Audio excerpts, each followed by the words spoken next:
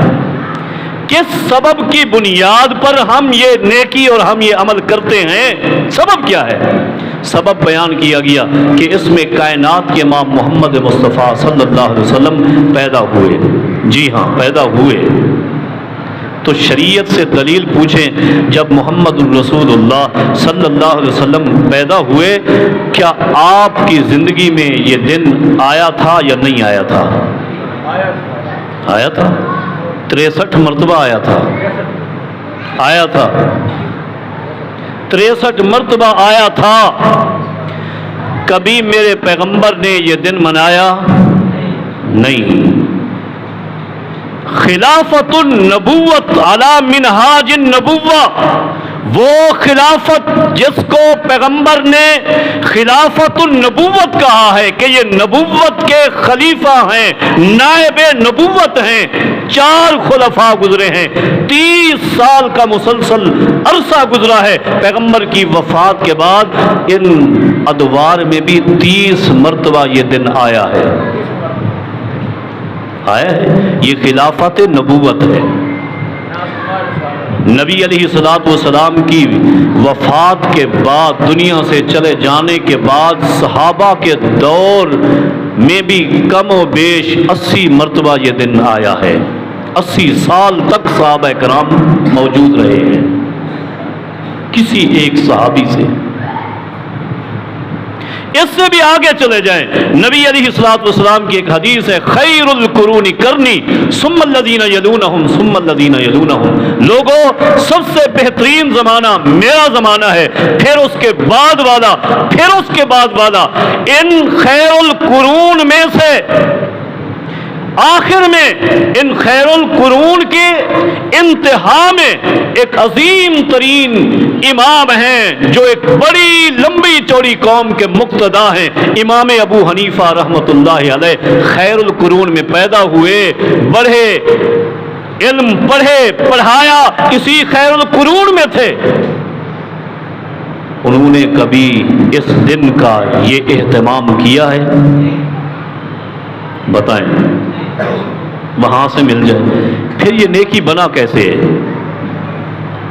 پھر یہ نیکی بنا کیسے ہے؟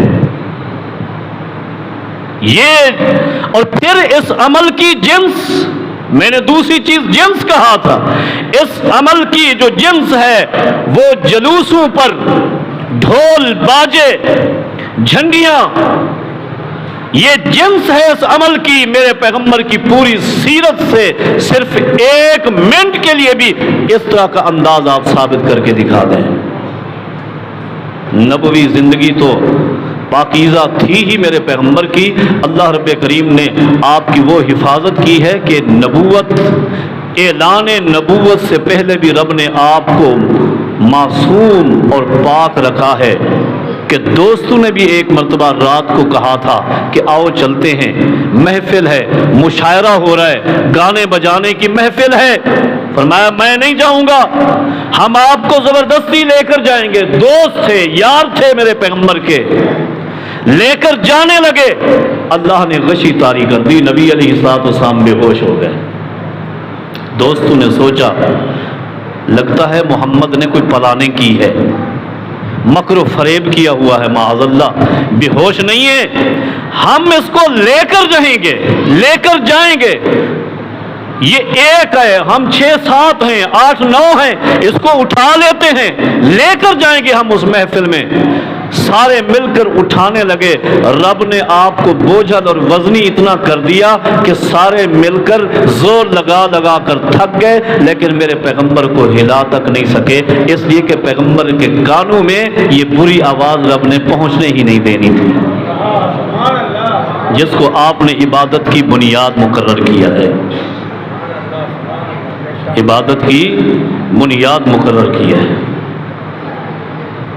نبی کی پوری زندگی یہ دن آتا رہا، کبھی یہ کام نہیں ہوا۔ حضرات، یہ 12 ربیع الاول پیدائش میں تو اختلافی دن ہے، لیکن مفسرین، اہل السیر، مورخین کی اکثریت اس بات پر متفق ہے کہ نبی علیہ الصلوۃ والسلام کی وفات کا دن 12 ربیع الاول ہے، اس میں تو اتفاق ہے۔ اور پھر دیکھ، دین ہم نے عرض کیا صرف اور صرف محمد مصطفیٰ کے طریقے کو کہتے ہیں۔ میرے رسول کا طریقہ کیا ہے صلی اللہ علیہ وسلم؟ اس 12 ربیع الاول کو دیکھ، اس تاریخ کو دیکھ اور پیغمبر کی زندگی کا مطالعہ کر دیکھ۔ پیغمبر کی زندگی میں یہ دن آیا ہے، 12 ربیع الاول کا دن آیا ہے، پیغمبر نے کیا کیا ہے تجھے پتا نہیں؟ تو آ سن، میں بتاتا ہوں پیغمبر نے کیا کیا۔ صحیح بخاری اٹھا، سیدہ عائشہ رضی اللہ عنہا حدیث کی راویہ ہیں، فرماتی ہیں لوگوں جب یہ دن آیا تھا، جب یہ دن میرے آقا پر آیا تھا، میرے آقا میری گود میں لیٹے ہوئے تھے اور آپ کے پہلو میں لکڑی کا ایک پیالہ پانی کا بھرا ہوا رکھا تھا۔ نبی علیہ الصلوۃ والسلام بار بار اپنے دونوں ہاتھ اس پیالے کے اندر رکھتے ہیں، گیلے کرتے ہیں، تر کرتے ہیں، تر کرنے کے بعد صحیح بخاری کے الفاظ دونوں ہاتھوں کو اپنے چہرے پر لے جاتے ہیں، چہرے پر پھیرتے ہیں، چہرے پر پھیرتے ہوئے ساتھ ہی نبی علیہ الصلوۃ والسلام یہ پڑھ رہے ہیں، فرما رہے ہیں ربی اعنی علی سکرات الموت، اللہم اعنی علی غمرات الموت، اے اللہ موت کی سختیاں اور تکالیف میں برداشت نہیں کر سکتا، اے اللہ تو میری مدد فرما۔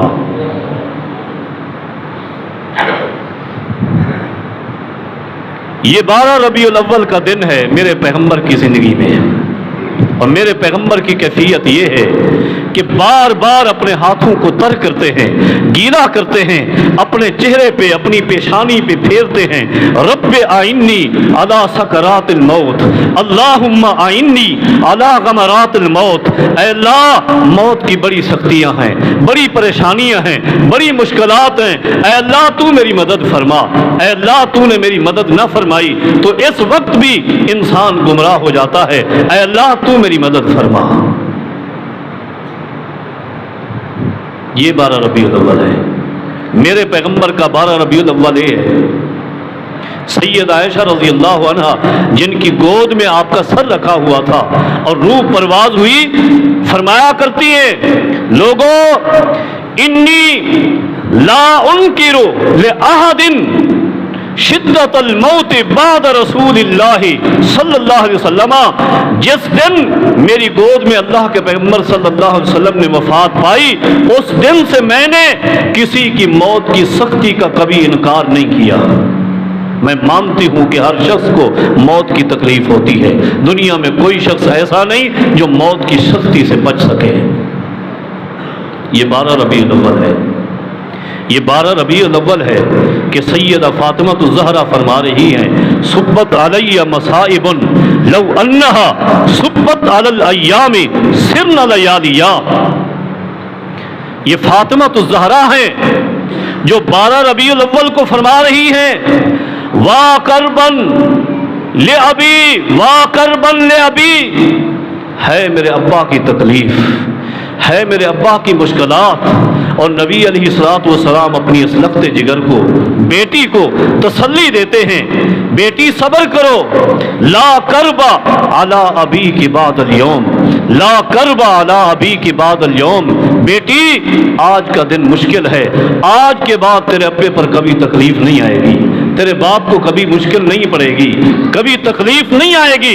یہ 12 ربیع الاول ہے، اور وہ دن بھی آپ یاد کریں کہ حدیث کے راوی سیدنا انس ہیں رضی اللہ عنہ، صحیح بخاری کے الفاظ ہیں جب نبی علیہ الصلوۃ والسلام کو صحابہ کرام دفن کر کے واپس آ رہے تھے، سیدہ فاطمہ الزہرا رضی اللہ عنہا آگے بڑھی، سیدنا انس کے پاس گئی اور فرمانے لگی اے انس اطابت انفسکم ان تحسوا علی رسول اللہ صلی اللہ علیہ وسلم ترابا، انس وہ دل تو مجھے دکھلاؤ، وہ دل کہاں سے لائے تھے، وہ ہاتھ دکھلاؤ، وہ ہاتھ کہاں سے لائے تھے جن ہاتھوں کے ساتھ مٹی کے چلو بھر بھر کے تم نے رسول اکرم صلی اللہ علیہ وسلم کے جسم مبارک پر، آپ کے جسد پر مٹی ڈالی، آپ کو دفن کیا، وہ دل کہاں سے لائے، اتنا مضبوط دل کہ تمہارے کلیجے پھٹ نہیں گئے، دل پھٹ نہیں گئے۔ یہ 12 ربیع الاول ہے اور یہ میرے پیغمبر کا گھرانہ ہے، پیغمبر کے صحابہ ہیں، اہل البیت ہیں، ازواج النبی ہیں، وہ لوگ ہیں جو حد درجہ میرے پیغمبر کے ساتھ محبت کرنے والے ہیں۔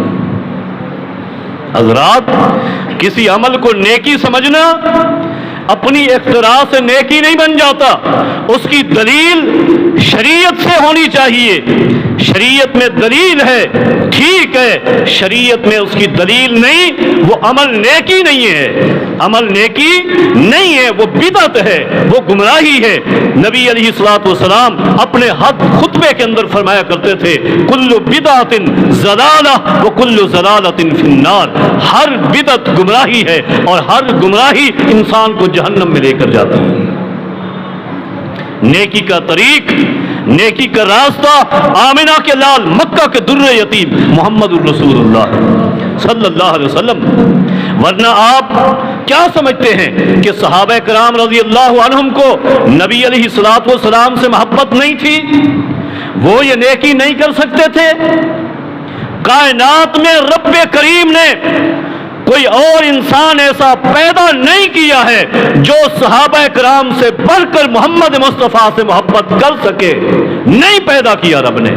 محمد مصطفیٰ صلی اللہ علیہ وسلم کے ساتھ حد درجہ اگر کوئی محبت کرتا تھا تو وہ صحابہ کرام ہیں رضی اللہ عنہ۔ صحیح بخاری اٹھائے، سیدنا مقداد ابن اسود ہیں رضی اللہ عنہ۔ جنگ بدر کا موقع ہے، نبی علیہ الصلوۃ والسلام چند ایک صحابہ کرام کی جماعت لے کر گئے ہیں اور اتنی بڑی تعداد میں دشمن ہیں، یہ نہتے ہیں، وہ اسلحہ سے لیس ہیں۔ نبی علیہ الصلوۃ والسلام رات کی تنہائی میں میدان بدر میں کھڑے ہوئے ہاتھ اٹھا کر دعا فرما رہے ہیں اللہم ان تہلک ہذہ العصابہ، اے اللہ اگر تو نے میری اس چھوٹی سی جماعت کو ہلاک کر دیا، موت کے گھاٹ اتار دیا، یہ دنیا سے چلے گئے، فلا تعبد فی الارض، اے اللہ زمین میں تیرا نام لینے والا کوئی نہیں ہوگا، اے اللہ میری اس جماعت کی حفاظت فرما۔ رو رہے ہیں، دعائیں کر رہے ہیں۔ سیدنا ابوبکر صدیق رضی اللہ عنہ نے آ کر منع کیا، بٹھایا، اے اللہ کے رسول، اللہ آپ کی مدد فرمائے گا، آپ کی جماعت کی حفاظت کرے گا۔ نبی علیہ الصلوۃ والسلام دشمن کے ارادے سن کر، دشمن کی اتنی بڑی جماعت سن کر صحابہ کرام کو بلاتے ہیں اور مشورہ لیتے ہیں کیا کیا جائے، کہاں تک لڑائی کریں، کیسے لڑیں۔ اللہ اکبر، قربان جائیں صحابہ کرام نبی علیہ الصلوۃ والسلام کو تسلی دے رہے ہیں۔ نبی علیہ الصلوۃ والسلام مہاجرین سے ہٹ کر انصار کی طرف دیکھتے ہیں، انصار کیا بولتے ہیں، انصار بھی آپ کو تسلیاں دے رہے ہیں۔ انصار نے سمجھ لیا نبی علیہ الصلوۃ والسلام مزید وعدہ چاہتے ہیں۔ سیدنا سعد ابن معاذ رضی اللہ عنہ فرماتے ہیں اے اللہ کے رسول اگر آپ ہمیں برق الغماد جگہ پر بھی لے جائیں اور وہاں جا کر ہمیں لڑا دیں، ہم وہاں جا کر بھی ان سے لڑیں گے، جہاں تک لے جائیں آپ کی مرضی ہے، ہم ان سے لڑتے رہیں گے، آپ کے حکم پر کٹتے اور مرتے رہیں گے۔ نبی علیہ الصلوۃ والسلام پھر پوچھتے ہیں کیا کرو گے؟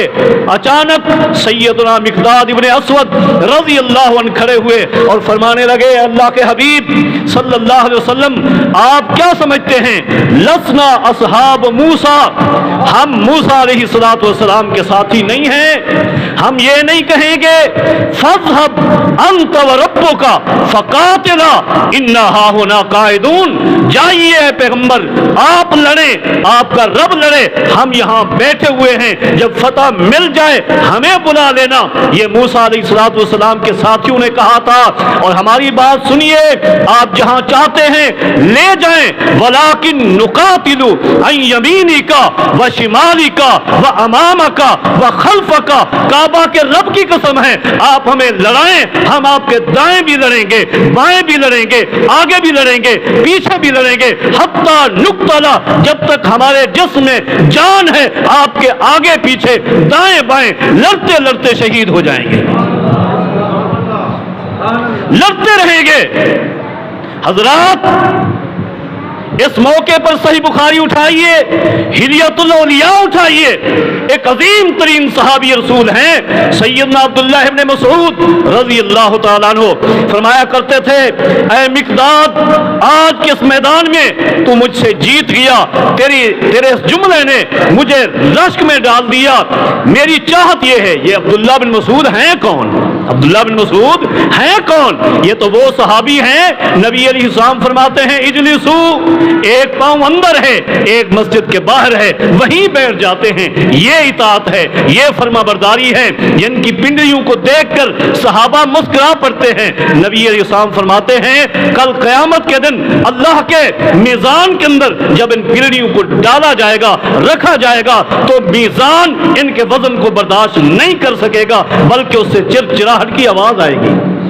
صحابہ نے پوچھا عبداللہ اتنا موٹے ہو جائیں گے؟ فرمایا نہیں، یہ پنڈلیاں اسی طرح رہیں گی، یہ وزن، یہ بوجھ عبداللہ کی نیکیوں کا ہوگا، اس کے تقویٰ کا ہوگا۔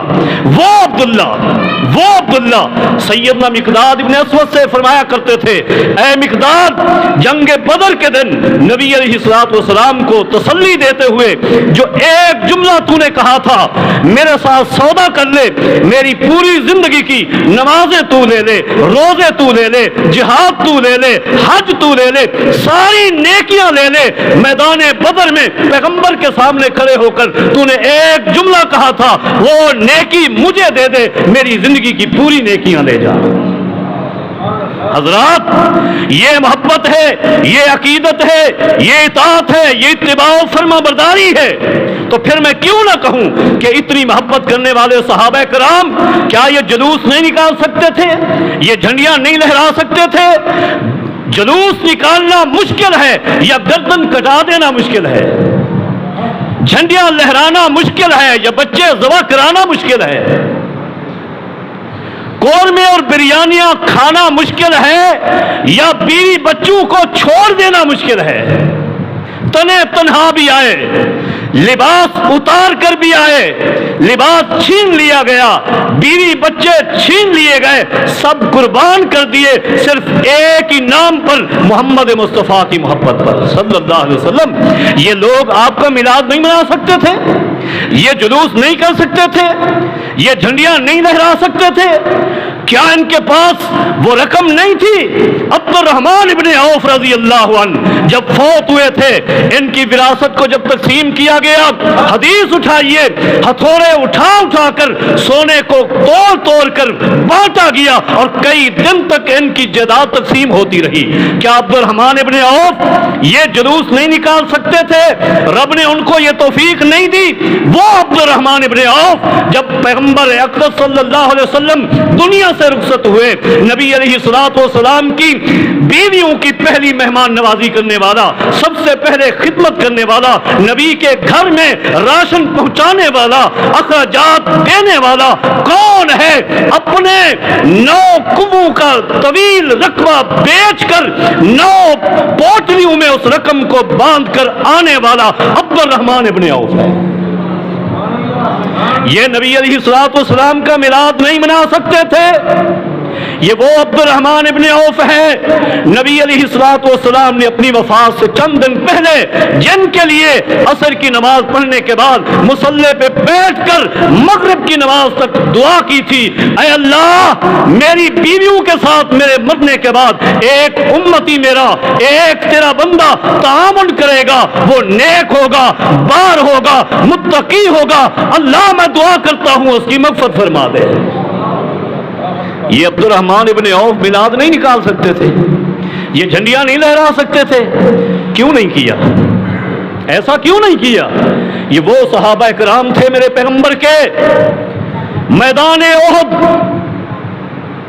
اللہ اکبر، صحابہ کرام کو تھوڑی سی شکست کے بعد جب فتح نصیب ہوئی ہے، نبی علیہ السلام کے ساتھ بیٹھے ہوئے ہیں، اچانک نبی علیہ السلام فرماتے ہیں مجھے ایک بوڑھا انصاری صحابی نظر نہیں آ رہا، جاؤ دیکھو میرا بوڑھا یار سعد بن ربیع انصاری کہاں ہے؟ کہیں لاشوں میں تو نہیں پڑا ہوا؟ ایک صحابی دوڑتے ہوئے گنج شہیداں کی طرف گئے، آواز لگائی دور سے، سعد اگر زندہ ہو تو آواز دو۔ کوئی جواب نہیں آیا۔ سعد زندہ ہو جواب دو، کوئی جواب نہیں آیا۔ تیسری مرتبہ کہا سعد اگر زندہ ہو تو تمہیں محمد یاد کرتے ہیں، جواب دو صلی اللہ علیہ وسلم۔ بس یہ آواز سنی تھی، لاشوں کے درمیان سے ایک ہاتھ بلند ہوا، ہاتھ کھڑا ہوا، یہ شخص دوڑتا ہو گیا، دیکھا تو سعد ابن ربیع ہے، زخم میں چور پڑا ہوا ہے، رو رہا ہے۔ اللہ کے پیغمبر نے یاد کیا ہے، دیکھو میری کیفیت یہ ہے، آج اتنا زخمی نہ ہوتا تو چل کر اپنے پیغمبر کے قدموں میں جاتا، لیکن میرے آقا کو میرے سلام دے دینا، سلام کہہ دینا، اور یہاں رکے نہ رہو۔ بڑا قیمتی جملہ فرمایا، موطا اٹھائیے۔ سیدنا سعد بن ربیع انصاری فرماتے ہیں میری باتیں نہ سنتے رہو، یہاں رکو نہ، فوراً نکلو اور سنو، میں تو جانے لگا ہوں لیکن اپنی برادری کو یہ بات پہنچاؤ، ہم نبی علیہ الصلوۃ والسلام کو ذمہ دے کر مکہ سے لائے تھے مدینہ میں، آپ ہماری ذمہ داری میں ہیں، ہم نے آپ کی حفاظت کا ذمہ لیا ہے، حفاظت کرنی ہے، انصاریوں کو پیغام پہنچا دو۔ انصاریوں سنو، اگر خدا نہ خواستہ اللہ کے رسول صلی اللہ علیہ وسلم کسی میدان میں شہید ہو جاتے ہیں اور تمہارے مدینہ کے انصاریوں میں سے کوئی ایک انصاری زندہ ہوا، سن لو واللہ رب نے اس کا کوئی عذر نہیں سننا، بغیر عذر سنے اس انصاری کو رب نے جہنم میں داخل کر دینا ہے کہ تم نے میرے پیغمبر کی نصرت نہیں کی، میرے پیغمبر کی مدد نہیں کی۔ یہ ایک بوڑھا انصاری صحابی ہے جو فوت ہو رہا ہے، اپنے انصار ساتھیوں کو یہ نصیحت کر کے جا رہا ہے کہ تم اس وقت تک چین سے نہیں بیٹھ سکتے جبکہ تمہارے اندر بھی ایک انصاری بھی زندہ ہے، ایک انصاری زندہ ہے، نبی کی حفاظت ہونی چاہیے صلی اللہ علیہ وسلم۔ بس یہ باتیں سن کر اس ساتھی نے نبی علیہ الصلوۃ والسلام کو پیغام دیا، نبی علیہ الصلوۃ والسلام نے فرمایا اٹھو چلیں، میرا ساتھی تو میرے پاس نہیں آ سکتا، میں خود ہی چل کے جاتا ہوں۔ نبی علیہ الصلوۃ والسلام آئے، سعد کے سر کو اٹھایا، گود میں رکھا، گود میں رکھا ہی تھا کہ سعد کی روح پرواز ہو گئی۔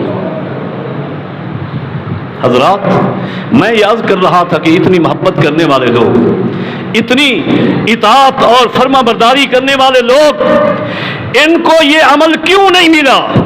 کیوں نہیں ملا؟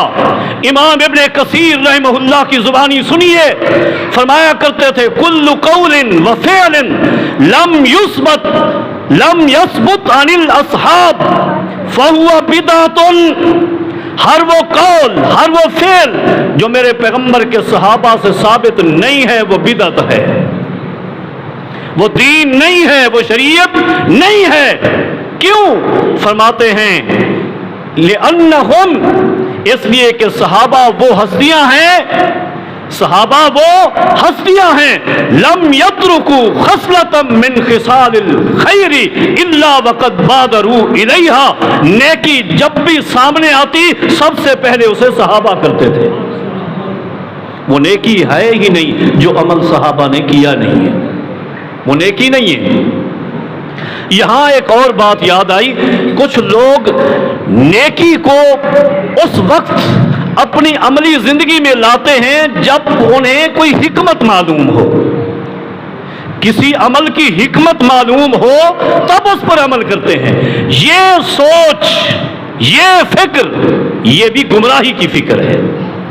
نیکی کی حکمت نہیں پوچھتے، کسی عمل کی حکمت نہیں پوچھتے۔ مومن کا، کلمہ گو کا کام یہ ہے کہ اسے پتا چلے کہ یہ عمل شریعت سے ثابت ہے، بس وہ کر گزرے۔ بس حکمت میں پڑھو گے گمراہ ہو جاؤ گے، حکمت میں پڑھو گے گمراہ ہو جاؤ گے۔ آپ دیکھیں، اونٹ کا گوشت بھی گوشت ہے، بکری کا گوشت بھی گوشت ہے۔ اونٹ کا گوشت آپ کھا لیتے ہیں وضو ٹوٹ جاتا ہے، بکری کا گوشت کھاتے ہیں وضو نہیں ٹوٹتا۔ آپ اگر حکمت سوچنے لگ جائیں کہ جب تک حکمت معلوم نہیں ہوگی عمل نہیں کروں گا، گمراہ ہو جائیں گے، گمراہ ہو جائیں گے۔ دودھ پیتا بچہ اگر آپ کے کپڑوں پر پیشاب کر دیتا ہے، آپ چھینٹے مارتے ہیں پاک ہو جاتا ہے۔ دودھ پیتی بچی اگر آپ کے کپڑوں پر پیشاب کر دیتی ہے تو اس کو مسل کر دھوتے ہیں، پاک ہوتا ہے۔ اگر چھینٹے ماریں گے تو پاک نہیں ہوگا۔ وہ بھی پیشاب ہے، وہ بھی پیشاب ہے، وہ دودھ پیتا بچہ ہے، وہ بھی دودھ پیتی بچی ہے۔ حکمت کیا ہے؟ حکمت کیا ہے، فرق کیا ہے؟ یہ فرق اللہ نے نہیں بتایا، تم پوچھ ہی نہیں سکتے ہو، پوچھنا ہی غلط ہے۔ حکمت رب نے بتا دی نیکی کی، ٹھیک ہے، نہیں بتائی تب بھی ٹھیک ہے۔ ہمارا کام یہ ہے کہ ہم نے دیکھا یہ عمل کائنات کے امام محمد مصطفیٰ نے کیا، ہم نے کر دینا ہے۔ اہل الحدیث کا تو یہ منہج ہونا چاہیے۔ اللہ کی قسم ہے، میرا تو یہ عقیدہ یہ ہے، کائنات کا ہر وہ عمل، ہر وہ قول و فعل و وظیفہ جو محمد رسول اللہ صلی اللہ علیہ وسلم کی شریعت سے ثابت ہے، وہ ان گنت حکمتوں سے بھرا ہوا ہے، اور جو قول و فعل میرے پیغمبر کی شریعت سے ثابت نہیں ہے، دنیا لاکھ کوششیں کر لے، واللہ اس میں کوئی ایک بھی حکمت نہیں ہے، وہ خالی ہے حکمتوں سے۔ حکمت صرف ہے ہی اسی میں جو شریعت نے ثابت کیا ہے۔ شریعت میں جو ثابت نہیں ہے اس عمل میں کوئی حکمت ہے ہی نہیں۔ آپ لاکھ کوشش کریں، بڑا علم حاصل کریں، بڑے تجربے کریں، سائنسی دوسرے سارے تجربات گزار دیں، حکمت ثابت کرنے لگ جائیں، واللہ اس میں کوئی حکمت نہیں۔ حکمت ہوتی سب سے پہلے محمد رسول اللہ اس پر عمل کرتے، انا اول العابدین، انا اول العابدین۔ اور عمل کے لیے یہ بھی ضروری نہیں ہے کہ اس عمل میں تکلیف جتنا آئے اتنی بڑی نیکی ہو، یہ بھی نہیں ہے، حالانکہ نیکی پر بھی اجر ملتا ہے۔ حدیث میں آتا ہے مومن کو ایک کانٹا بھی چبھ جائے تو اللہ اس کا بھی اجر و ثواب دیتا ہے، لیکن بات وہی ہے، بات وہی ہے، عمل کی کیفیت، عمل کی مقدار، عمل کیوں کیا، یہ ساری وجوہات، عمل کا سبب۔ اب یہ تکلیف جو آپ کسی عمل پر برداشت کر رہے ہیں، کیا اس عمل میں شریعت نے تکلیف کا حکم دیا ہے؟ مثال ایک دیتا ہوں، صحابہ کرام حج کے سفر کے لیے جا رہے ہیں، عازمین حج ہیں، راستے میں ایک شخص بے ہوش ہو گیا ہے، نبی علیہ السلام کے پاس لایا گیا، اور آپ کو کیا بتایا گیا، آپ جانتے ہیں کہ اس شخص نے ایک نظر مانی تھی، کیا کہ یہ ننگے پاؤں چلے گا، یہ پورا سفر ننگے پاؤں، اور پیدل کرے گا، سواری پر سوار نہیں ہوگا، اور چلے گا بھی دھوپ میں، جہاں سایہ آئے گا گھوم کر دھوپ سے آئے گا، پڑاؤ ڈالیں گے یہ سائے میں نہیں بیٹھے گا، دھوپ میں بیٹھے گا، اور پورا سفر اس نے یہ بھی نظر مانی تھی کھانا بھی نہیں کھاؤں گا اور پانی بھی نہیں پیوں گا، بھوکا پیاسا پیدل دھوپ میں چلتا چلتا میدان حج میں پہنچوں گا، اتنی تکلیفیں آئیں گی، رب مجھے بہت بڑا اجر و ثواب عطا فرمائے گا۔ نبی علیہ السلام نے فرمایا اس پر پانی چھڑکو، اس کو جب ہوش آئے نا، میں جا رہا ہوں، اس کو میرا ایک پیغام پہنچا دینا۔ پیغام کیا دیا؟ فرمایا اس سے کہہ دینا ان اللہ تعالی لغنی عن تعذیب نفس کا، جو تو نے اپنے آپ کو عذاب دیا ہے اللہ کو اس کی کوئی ضرورت نہیں ہے، تو نے اپنے آپ کو عذاب دیا ہے، کتنی بڑی تکلیف اٹھائی۔ اور کبھی کبھی تکلیف پر اجر و ثواب ملتا ہے، کب ملتا ہے؟ کب ملتا ہے؟ وہ تکلیف جس عمل پر تکلیف شریعت نے مطلوب کی ہے۔ انصار کا ایک قبیلہ تھا بنو سلمہ، آپ جانتے ہیں مدینہ میں مسجد نبوی سے ان کے گھر دور تھے، کسی کا گھر 1 کلومیٹر، کسی کا گھر 2 کلومیٹر، 3 کلومیٹر گھر کا فاصلہ ہے، ہر نماز جماعت کے ساتھ پڑھنے کے لیے آنا ہے، سفر ہے، دور ہیں، تنگ ہو جاتے، تھک جاتے، کیا کیا؟ بعض نے سوچا کہ ہم اپنے گھر وہاں سے پلاٹ بیچ دیتے ہیں، مسجد نبوی کے قریب پلاٹ خرید کر گھر بناتے ہیں، مسجد نبوی میں جماعت کے ساتھ نماز پڑھیں گے، جماعت کے ساتھ نمازیں پڑھیں گے۔ اب نبی علیہ السلام نے کیا فرمایا؟ بیوتکم، او بنو سلمہ والے اپنے گھروں میں رہو، گھر تبدیل نہیں کرنا۔ کیوں؟ تکتب آثارکم، ہر نماز میں جو تم آتے ہو رب تمہارے ایک ایک اٹھنے والے قدم کو لکھتا ہے، ایک قدم پہ نیکی ملتی ہے، جنت میں درجہ بلند ہوتا ہے، گناہ معاف ہوتا ہے۔ اس لیے اپنے گھر دور رکھو، اس تکلیف کو برداشت کرو۔ یہ تکلیف برداشت کرنے کا حکم شریعت نے دیا ہے۔ شریعت تکلیف برداشت کرنے کا حکم دے وہ نیکی ہے، شریعت سے جو تکلیف برداشت کرنا ثابت نہ ہو وہ نیکی نہیں ہے۔ نیکی کی تعریف یہ ہے کہ نیکی صرف محمد الرسول اللہ صلی اللہ علیہ وسلم کے عمل کا نام ہے، بس۔ بعض لوگ، بعض ساتھی ایک اعتراض کرتے ہیں، ایک سوال کر دیتے ہیں، کراس کوئسچن، جی فلاں بندے نے یہ عمل کیا، آپ نے غلط کہا۔ بات اصل میں یہ ہے کہ اس کی سوچ اچھی تھی، اس کی سوچ اچھی تھی۔ حضرات یہ نقطہ بھی واضح کر دوں، سوچ کا اچھا ہونا بھی نیکی نہیں ہے، کسی کی سوچ کا اچھا ہونا نیکی نہیں ہے۔ نبی علیہ الصلوۃ والسلام کے ساتھ صحابہ کرام کا سفر ہے، قرال غمیم مقام پر پہنچے ہیں، گرمی کی شدت ہے، ماہ رمضان کا سفر ہے۔ نبی علیہ الصلوۃ والسلام کو اطلاع ملی کہ صحابہ کرام پریشان ہیں روزے کی حالت میں۔ نبی علیہ الصلوۃ والسلام نے پانی منگوایا، سواری پہ سوار ہوئے، ہاتھوں کو بلند کر کے آپ نے پانی پی لیا، روزہ افطار کر دیا۔ کچھ صحابہ کرام نے روزہ افطار کر دیا اور کچھ نے افطار نہیں کیا۔ اچھا، جنہوں نے افطار نہیں کیا تھا ان کی سوچ کیا تھی؟ عصر کا وقت ہو چکا تھا، مغرب قریب ہے، وقت پہ روزہ افطار کریں گے۔ یہ سوچ اچھی تھی یا غلط تھی؟ سوچ اچھی تھی۔ میں آخری باتیں مثال دے رہا تھا، سوچ اچھی ہو، لوگ کہتے سوچ اچھی ہے پھر نیکی ہے، ان کی سوچ بھی اچھی تھی، مغرب ہوگی روزہ افطار کریں گے، ہمیں روزے نے تنگ نہیں کیا ہوا۔ تھوڑی دیر کے بعد نبی علیہ الصلوۃ والسلام کو اطلاع ملی کہ کچھ ساتھیوں نے روزہ افطار نہیں کیا۔ نبی علیہ الصلوۃ والسلام نے خطبہ دیا اور اپنے خطبے میں فرمایا اولئک العصاۃ، اولئک العصاۃ، جنہوں نے میرا روزہ افطار کرنے کو دیکھا اور پھر روزہ افطار نہیں کیا وہ میرے نافرمان ہیں۔ سوچ اچھی تھی، سوچ اچھی تھی۔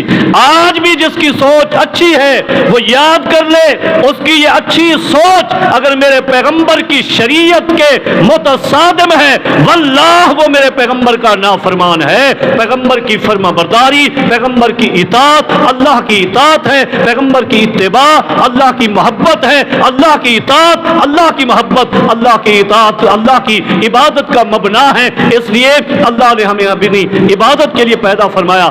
ہم سب کو چاہیے کہ اللہ کی عبادت اس طرح کریں جس طرح اللہ رب کریم نے ہم سب کو حکم فرمایا ہے۔ اقول قولی ھذا استغفر اللہ لی ولکم ولسائر المسلمین وآخر دعوانا ان الحمد للہ رب العالمین۔